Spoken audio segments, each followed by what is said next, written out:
today's news. CBS News on the Hour, presented by Indeed.com. I'm Monica Ricks, and we are following breaking news. 2 people are dead following a fiery high-speed crash at the U.S.-Canada border in New York. We had somebody that was somebody was flying down Niagara Street, and that's when that occurred. CBS's Linda Kenyon. Multiple law enforcement sources say 2 people have been killed after their speeding vehicle hit a pylon at the Rainbow Bridge border crossing and exploded.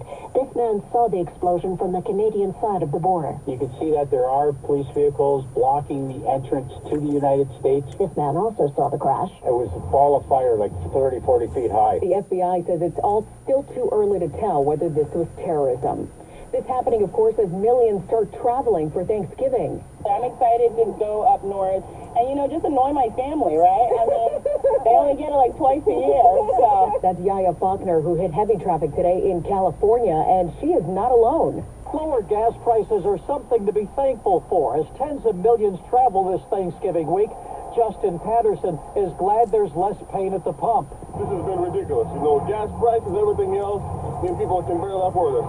Average gas prices are down about 40 cents a gallon from last Thanksgiving. Jim Krasula, CBS News, along Interstate 40 in Durham, North Carolina. Happening now in Tel Aviv, Israeli Prime Minister Benjamin Netanyahu is talking about that new deal to free dozens of hostages in exchange for Palestinian prisoners. Very often I have to make very difficult decisions, and sometimes the choices are extremely tough. And this is what I've now suffered with the hostages. We have been exerting an effort the entire time. At this time, we can achieve the release of mothers and some young women with the children. Netanyahu speaking through a translator. Hamas will release the hostages during pauses in fighting over the next 4 days, and that starts in about 12 hours. Trouble in 80s paradise. They sang about not going for that. And now Daryl Hall is actually saying to John Oates, yeah, you can't go for that. They're the famous duo Hall and Oates, and now Hall has filed a restraining order against Oates following an alleged breach of contract. The docs are sealed, but the restraining order is set to start next week. They formed Hall and Oates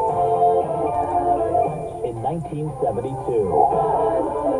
Matt Piper, CBS News. The NBA, NHL, and Major League Baseball are promoting responsible sports betting. We love the game because anything can happen. The leagues released a new ad with sportsbook operators last night. This is CBS News. Well, that's today's news. Today's news. I didn't hear any good news, did you? I didn't think so. I guess it's all about perspective. The glass is half full.